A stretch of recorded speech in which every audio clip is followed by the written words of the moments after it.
Bonjour à tous et bonjour à toutes et bienvenue sur ce nouvel épisode de votre coach commercial. Je suis ravi de vous retrouver. Aujourd'hui, je reprends la série de podcasts sur le social selling et toute la stratégie qu'il est possible de mettre en œuvre sur les réseaux sociaux pour vendre plus et pour vendre mieux. Cette stratégie, je l'applique essentiellement en ce qui me concerne sur LinkedIn, étant donné que je travaille plutôt dans des entreprises orientées B2B. Mais bien sûr, tous ces conseils, que ce soit les conseils des précédents épisodes ou ceux que je vais vous donner aujourd'hui, peuvent bien sûr s'appliquer avec d'autres réseaux sociaux comme Facebook, Instagram ou Twitter par exemple.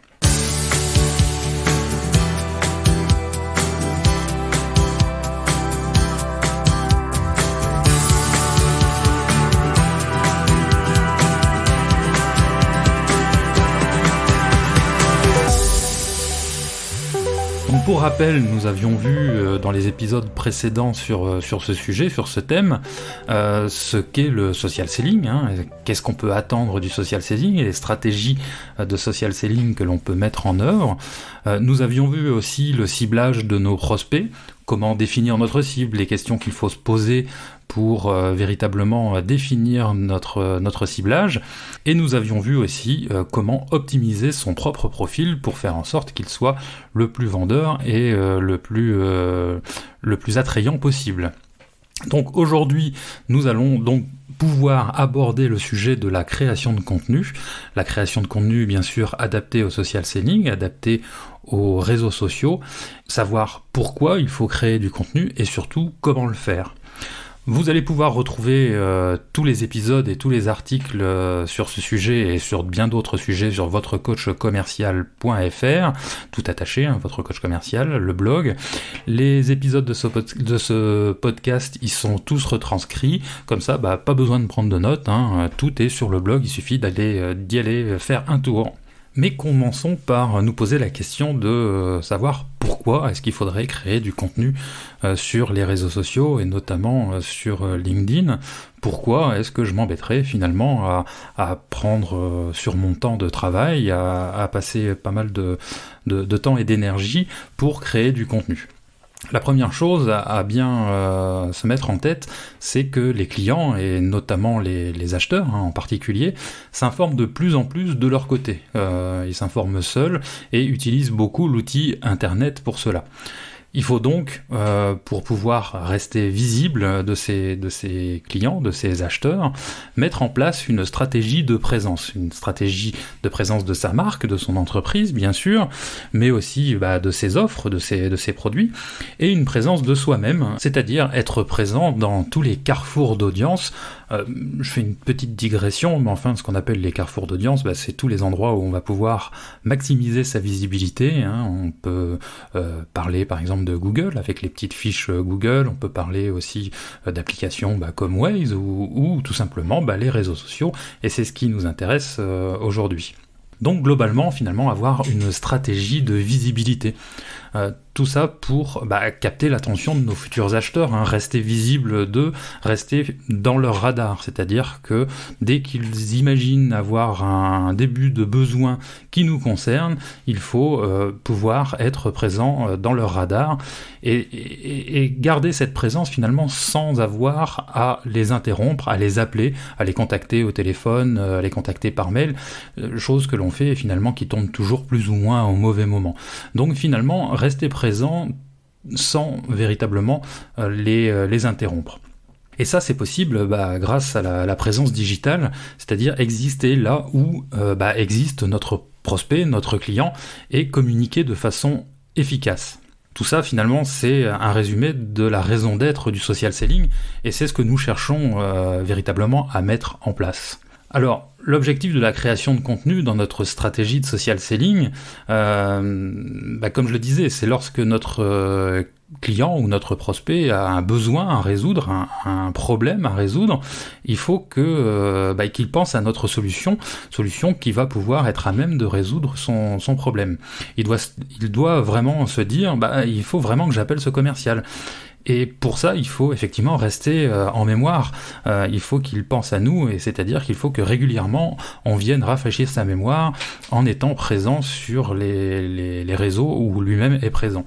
Il faut entretenir sa visibilité. Si je peux prendre comme analogie, c'est un peu comme alimenter une conversation, donner de ses nouvelles régulièrement, c'est-à-dire salut, ça va, la famille, tout ça. C'est un peu ce qu'on fait sur Facebook, on donne des nouvelles au quotidien. Là, on va pas dire coucou, ça va, et comment ça va la famille, tout ça. Non, on va s'y prendre différemment. On va donner régulièrement de nos nouvelles, mais via des informations utiles ou des informations pratiques dans le domaine qui nous intéresse. Donc pour tout cela, il faut, comme je le disais, créer du contenu. Un contenu qui réponde aux problématiques de votre prospect et de vos clients. Un contenu qui les amène finalement aussi à interagir avec vous, à aller sur le site de votre entreprise par exemple. Et c'est quelque chose qu'il faut faire régulièrement. La régularité, c'est vraiment une des clés de la réussite. Alors, pas forcément c'est quelque chose qui n'a pas forcément un rendement hyper rapide, mais c'est vraiment un investissement à long terme, mais qui peut vraiment rapporter beaucoup. Le but, c'est vraiment de ne pas se faire oublier. Et pour faire ça, il faut simplement montrer ce que l'on fait, générer du trafic vers son propre site, le site de son entreprise, bien sûr, et obtenir des partages, c'est-à-dire générer de l'interaction. Cette interaction, c'est elle qui va provoquer une viralité aussi de nos posts, de nos informations que l'on va mettre sur les réseaux, et on va gagner en visibilité, et pour ça on va pouvoir utiliser bien sûr des influenceurs, des personnes qui ont un gros réseau et qui ont un vrai potentiel de viralité. Mais tout simplement en faisant signe régulièrement à nos prospects, à nos clients, en leur donnant de l'information véritablement utile. Alors, pour être lu, pour être écouté, il ne faut pas donner l'impression d'avoir envie de vendre. Il faut plutôt essayer de chercher à apporter de la valeur, une valeur ajoutée que l'on puisse mettre à disposition des autres. C'est-à-dire véritablement répondre à une problématique. Parce que finalement, échanger cette valeur, échanger de la valeur ajoutée, c'est-à-dire échanger un contenu intéressant, c'est l'équivalent de la prospection, mais que l'on réalise sur LinkedIn. On va, en proposant ces contenus à forte valeur ajoutée, augmenter notre crédibilité, notre expertise sur le sujet. Donc l'étape de création de contenu, c'est véritablement une étape indispensable, je dirais même plus, une étape capitale. Alors vous allez me dire, il est bien gentil, votre coach commercial, mais comment est-ce qu'on s'y prend pour créer du contenu sur les réseaux sociaux et donc pour pouvoir alimenter notre social selling ? Il y a plusieurs pistes que je vais vous donner, après libre à vous de prendre celles qui vous intéressent le plus ou celles qui sont le plus adaptées à votre façon de fonctionner. La première possibilité, c'est déjà de travailler en collaboration avec votre service marketing. Oui, parce que votre service marketing, logiquement, son job, c'est déjà de créer du contenu pour que ce contenu soit diffusé à vos prospects, à vos clients. Donc, il est toujours très intéressant de se mettre en relation avec ce service marketing pour aller chercher des informations que vous serez à même, comme ça, de proposer sur votre propre réseau professionnel. Comme ça, vous allez en fait disposer de bons contenus à diffuser. Mais alors, quel contenu créer idéalement ? Il y a plusieurs formes de contenu, je ne vais pas vous rentrer dans le détail marketing ce qu'on appelle le top of funnel, le début du tunnel de vente ou la fin du tunnel de vente, le bottom of funnel, mais il y a différents contenus qu'on peut placer à différents moments du cycle de vente. D'abord des contenus d'ordre général, donc là on va plus être sur le top of funnel, qui sont finalement des contenus qui vont chercher à éduquer sur notre sujet, à divulguer des informations qui sont vraiment d'ordre global, d'ordre général, pour une meilleure compréhension de notre sujet, de notre produit. Ensuite, il y a le centre, le middle funnel, donc finalement c'est tout ce qui va correspondre à la mise en place de nos solutions. On part du principe que finalement le client est déjà un minimum intéressé et qu'il a un problème, mais il ne sait pas trop comment s'y prendre, par où commencer. On va donc lui fournir des témoignages de personnes qui utilisent nos solutions, des cas d'école, des comparatifs, des cahiers des charges, des exemples de cahiers des charges, lui mettre aussi à disposition une fac, une liste de questions que d'autres se sont déjà posées avec les réponses que nous pouvons y apporter. Et puis bien sûr des brochures produits, des choses du style explicatives sur nos solutions et nos produits.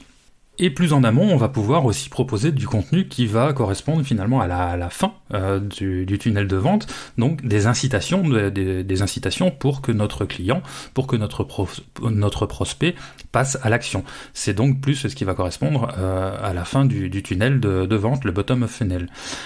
Donc là, ça va être des contenus du style des démonstrations, des offres d'essai pour provoquer le passage à l'action, des démos, proposer aussi des rendez-vous sur des salons professionnels par exemple. Bref, un tas d'incitations qui vont permettre aux clients de facilement prendre contact avec nous. Donc on peut créer en fait des contenus sur ces 3 étapes du cycle, donc je résume, des informations vraiment de type global pour éduquer l'audience que l'on a sur le réseau social sur notre sujet, plus ensuite des cas d'école, des témoignages, des brochures produits qui vont correspondre plus à la mise en place de nos solutions, et enfin des passages à l'action avec des incitations pour venir assister à une démonstration, pour prendre un rendez-vous sur un salon par exemple, ou pour demander une offre d'essai ou des démos. Donc ces contenus, on peut les créer sur l'intégralité de ce cycle de vente. L'objectif, c'est quand même apporter du contenu pertinent. Tous les contenus n'ont pas la même valeur. Il y a du bon contenu axé sur la résolution finalement d'une problématique, c'est-à-dire apporter une valeur ajoutée sur un problème que peut se poser le client.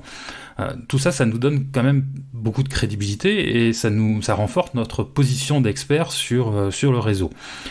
Toujours avec l'objectif que notre client pense à nous quand il a une problématique liée à notre sujet. C'est vraiment des informations qui vont produire un taux d'engagement logiquement assez intéressant, comme des likes, des commentaires, des partages. Tout ça nous permettra finalement de gagner en visibilité et c'est vraiment un cercle vertueux. Plus vous avez d'interactions sur vos posts, plus vous gagnez en visibilité. Alors plus concrètement, qu'est-ce que c'est qu'un contenu à forte valeur ajoutée ?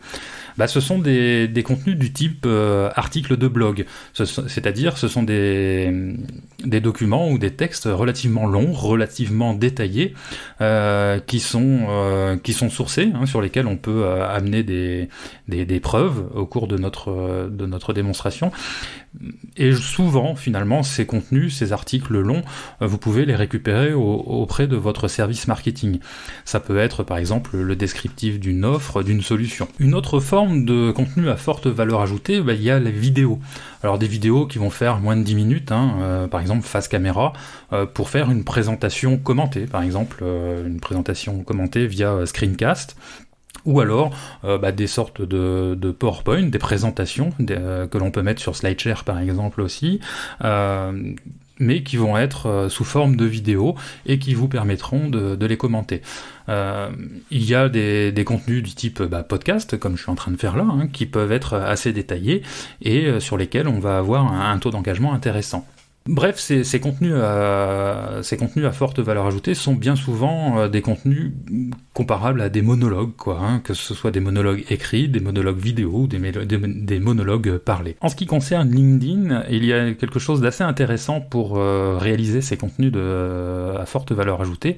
Alors, j'ai parlé de SlideShare qui permet de faire des équivalents de PowerPoint, mais directement sur la plateforme LinkedIn, mais aussi vous avez la possibilité d'écrire des articles de blog. Il y a une section blog sur LinkedIn qui peut être vraiment intéressant de travailler. Autre forme de contenu que vous pouvez apporter, une forme de contenu assez pertinent, ça va être tout ce qui va utiliser les statuts. Finalement, ce sont les posts que l'on retrouve sur sa page d'accueil de LinkedIn. Dans ces posts, qui sont généralement des articles ou des contenus beaucoup plus courts, vous pouvez par exemple répondre à des questions, de ces lecteurs.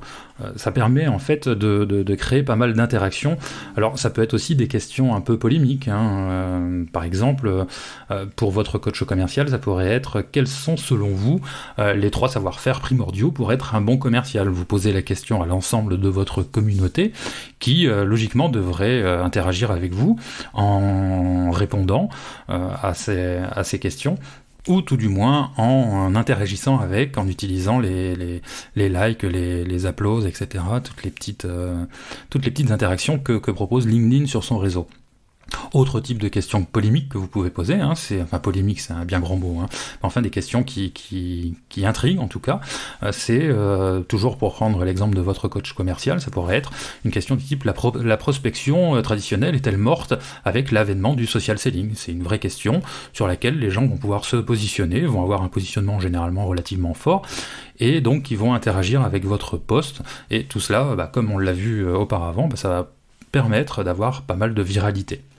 Dans les statuts, vous allez pouvoir aussi utiliser le storytelling, de votre marque ou de vous-même, en racontant un petit peu des choses sur votre façon de travailler, sur votre entreprise, etc. Vous allez pouvoir aussi mettre des images, des petites vidéos très courtes, des petites vidéos humoristiques ou des images humoristiques, toujours bien sûr caractéristiques de votre domaine d'activité, ou alors des petits rappels d'événements. Les statuts, il faut toujours considérer en fait que c'est plus de l'échange. L'objectif c'est vraiment de créer de l'interaction, de créer de l'échange avec votre réseau. Donc utilisez plutôt ces statuts pour soit donner de l'information relativement brève, ou encore une fois, comme je viens de le dire, de poser des questions ou mettre des petites images ou des vidéos courtes, avec toujours comme objectif finalement de créer quelque chose qui, il faut bien en être conscient, va défiler sur le feed de votre lecteur, donc c'est pas quelque chose qui doit apporter une forte valeur ajoutée. Pour créer ces statuts et pour les alimenter, vous pouvez aussi penser aux applications mobiles. Même LinkedIn possède une application mobile sur laquelle vous allez pouvoir utiliser les mêmes réflexes que vous avez avec Twitter, Facebook ou Instagram, c'est-à-dire prendre une photo par exemple parce que vous êtes à un salon professionnel, donc vous allez prendre une photo avec quelques hashtags pour mentionner votre présence à ce salon professionnel. Il faut toujours quand même ne pas oublier que vous êtes sur un réseau professionnel, donc il faut toujours utiliser un ton assez pro. Vous n'êtes pas là pour faire des selfies avec Babar, mais vous pouvez faire des selfies, mais il faut que ça reste toujours assez pro. Vous allez pouvoir aussi faire des petites vidéos pour montrer un événement auquel vous assistez dans le cadre de votre job. Alors créer du contenu original, c'est pas forcément toujours possible, en plus ça peut être relativement long à faire, si on parle par exemple d'un article de blog complet. Pour ça il y a des solutions, et notamment la curation, c'est-à-dire partager des posts ou des articles sur LinkedIn avec simplement un commentaire, donc partager des posts que vous avez déjà vus dans votre feed, ou des posts provenant d'autres plateformes de réseaux sociaux. Alors vous allez pouvoir comme ça partager des posts de vos collègues, des posts de l'entreprise bien sûr, si votre entreprise a une activité sur LinkedIn, vous pouvez très bien rebondir sur leurs propres posts pour alimenter votre propre feed, ou alors utiliser aussi des posts d'influenceurs qui existent dans votre domaine. Récupérer ces posts pour pouvoir les insérer dans votre feed. Vous pouvez aussi utiliser, faire de la curation à partir d'autres origines, d'autres réseaux comme je le disais, des posts issus de votre veille sur Twitter, sur Facebook, sur l'actualité, ou encore d'autres réseaux. Vous pouvez aussi utiliser des vidéos, c'est-à-dire incorporer des vidéos provenant de YouTube ou d'autres plateformes vidéo. Vous pouvez utiliser des posts, créer des posts en reprenant des slideshares que vous avez pu consulter. Bref, vous pouvez reprendre des contenus qui ont été publiés sur d'autres plateformes par d'autres et toujours idéalement en citant vos sources. Autre question intéressante à se poser, c'est quand devrais-je publier ? LinkedIn, c'est un réseau professionnel, donc il faut un petit peu s'adapter à cet état de fait.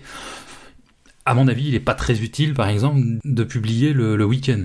Évitez aussi le lundi et le vendredi, parce que le lundi, les gens arrivent au boulot, vont vider leur boîte mail, vont avoir pas mal de choses à faire, et c'est pas forcément le moment où ils vont venir sur la plateforme LinkedIn. Même chose le vendredi, je pense qu'ils ont la tête ailleurs et c'est pas un moment où ils vont venir forcément sur le réseau LinkedIn. Donc en gros, du mardi au jeudi, c'est vraiment la fenêtre parfaite. Et puis, essayez de publier quand les gens consultent. Le matin, par exemple, entre 8h45 et 10h. A priori, c'est des pics d'audience. Pendant la pause déjeuner, ou alors à partir de 16h, le soir. Évitez de toute façon trop tôt le matin, ou après 18h, vous n'aurez personne.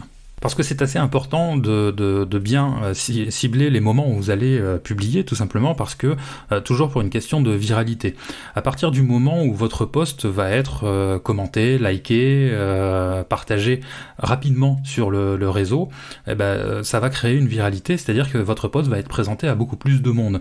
Donc évitez les moments où il n'y a personne, parce que tout simplement, c'est à ces moments-là, il n'y aura pas de rebond sur votre post, et votre post va être oublié par le réseau LinkedIn par exemple. Alors je voudrais finir cette partie sur comment créer du contenu sur les réseaux sociaux comme LinkedIn avec quelques astuces, quelques trucs que j'ai pu découvrir au fur et à mesure. Le premier truc, c'est d'éviter les contenus dits assertifs, c'est-à-dire les contenus où vous affirmez des choses, où vous étalez votre science, quoi, finalement. Publier sur son savoir-faire personnel sur le moi peut paraître prétentieux, voire même assez intrusif. Dans la persuasion, on utilise rarement la raison, on passe plutôt par l'émotion. Seules les émotions permettent d'éprouver les changements suggérés par votre post. On ne change pas facilement de point de vue, on est convaincu que quand on ressent l'impact de ce changement. Donc adressez-vous plus à l'émotion plutôt qu'à la raison. Alors comment faire ça ? Raconter des histoires. Exemple, un héros qui est confronté à un problème dans un contexte professionnel, puis ce héros il a des complications, et il va trouver une solution avec l'aide d'un guide. Le guide, ça peut être vous, ça peut être votre solution, votre entreprise. Et dans cette histoire que vous allez raconter, il faut décrire les émotions, ce que le héros éprouve. Finalement, c'est en décrivant la situation comme celle-là que vous allez plus persuader votre audience, plus qu'en essayant d'affirmer des vérités sur vos solutions. Tout ça, c'est des principes même du storytelling, je vais pas aborder ici, j'en aurai pas le temps et pas forcément les connaissances suffisantes pour pouvoir rentrer dans le détail, mais si vous êtes intéressé par le sujet, je vous invite à vous renseigner, c'est vraiment passionnant. Autre astuce, c'est de surveiller qui repartage, qui commente et qui like. Tout simplement parce que ce sont des gens que vous allez pouvoir repérer et sur lesquels vous allez pouvoir vous appuyer lors de prochains posts. Je parlais tout à l'heure de posts à but humoristique par exemple. Rien ne vous empêche à l'issue ou dans les commentaires liés au post que vous venez de faire, c'est de mentionner ces gens-là pour qu'ils soient alertés par LinkedIn comme quoi vous avez créé ce contenu et que vous les avez mentionnés dans ce contenu. Ça va créer là aussi un peu d'interaction sur votre post et donc ça peut faciliter la viralité de votre post et donc augmenter son audience. Quelques autres conseils, pour avoir du partage il faut de l'engagement, comme je viens de le dire. Alors créer de l'engagement, c'est parler de vos problèmes ou de ceux de vos clients. C'est vraiment partager votre point de vue sur les problèmes qu'ont rencontrés vos clients, qui a été confronté et quelles solutions ont été mises en place. Vous pouvez aussi évoquer des événements marquants de votre propre vie. Auxquels finalement vos lecteurs vont pouvoir s'identifier, se retrouver. Vous avez par exemple une promotion, vous pouvez très bien évoquer cette promotion que vous avez eue au sein de votre entreprise et peut-être que votre lecteur va pouvoir s'identifier en se disant oui tiens moi aussi j'ai vécu cette situation-là et les problèmes auxquels vous êtes confrontés maintenant que vous avez eu cette promotion et quelles solutions finalement votre audience peut vous donner. Rien ne vous empêche de leur demander leur avis sur les problématiques que vous rencontrez. Même chose, votre entreprise change de locaux, quel impact ça a sur vous, sur votre quotidien, sur votre vie professionnelle. Forcément, c'est des choses dans lesquelles votre audience va se retrouver là aussi. Vous pouvez par exemple aussi parler du jour où vous avez été licencié, rien ne vous en empêche. Ça peut être le début d'une belle histoire avec justement le fait de retrouver une nouvelle entreprise et la chance que vous avez maintenant de travailler dans cette nouvelle entreprise. L'idée c'est quand même toujours de raconter une histoire, de raconter, d'utiliser un peu de storytelling pour dynamiser vos posts. En parlant d'histoire d'ailleurs, vous pouvez, pour créer de l'engagement, raconter l'histoire d'un de vos clients, un cas particulier, une expérience étonnante d'un de vos clients, bien sûr solutionnée idéalement par vos produits et vos solutions. Lancer une question polémique, on l'a déjà vu, quelque chose qui fait réagir, sur laquelle tout le monde a plus ou moins un avis, c'est vraiment des posts qui créent beaucoup d'engagement. Vous pouvez aussi faire participer votre audience. Par exemple, vous avez à choisir un logo, vous savez pas comment vous y prendre pendant tel ou tel cas avec un client. Posez la question à votre audience. Les gens aiment beaucoup qu'on leur demande leur avis et généralement le font bien volontiers. Et comme je le disais aussi tout à l'heure, rien ne vous empêche de mentionner des gens de votre réseau en commentaire pour les inciter à réagir. Et toi, machin, c'est quoi ton avis sur le sujet ? Ou alors, idéalement, vous pouvez mentionner des influenceurs qui ont une grosse communauté sur LinkedIn et qui correspondent bien sûr à votre sujet de prédilection. Autre conseil que je peux vous donner, c'est rebondir sur les informations, sur les news. Vous pouvez par exemple aller dans les news journalières de LinkedIn pour commenter, parce que ça génère quand même pas mal de clics, minimum une dizaine par commentaire, si vous vous y prenez relativement tôt, si vous êtes parmi les premiers à réagir sur les news journalières de LinkedIn. Vous pouvez aussi partager de l'information sur votre secteur d'activité et la partager. L'idéal, encore une fois, là, ça reste d'être dans les premiers, donc il faut réagir relativement vite. Une autre astuce, c'est de s'emparer de la plateforme de blog de LinkedIn, comme je le disais tout à l'heure. L'avantage, c'est que là, on n'a pas de limite de taille, c'est vraiment idéal pour créer du contenu à forte valeur ajoutée, et ça permet quand même d'avoir une très bonne visibilité, parce que LinkedIn met en avant ses contenus de blog sur sa plateforme. Donc ça permet quand même de jouer sur le moteur de LinkedIn pour pouvoir augmenter la viralité et augmenter votre visibilité. En tout cas, n'hésitez pas à me contacter si vous voulez des conseils sur l'ensemble des sujets que je viens d'aborder.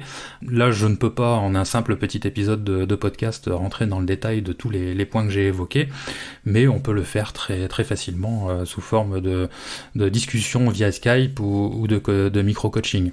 Autre conseil quand même, avant d'arrêter sur le sujet, c'est de planifier vos actions.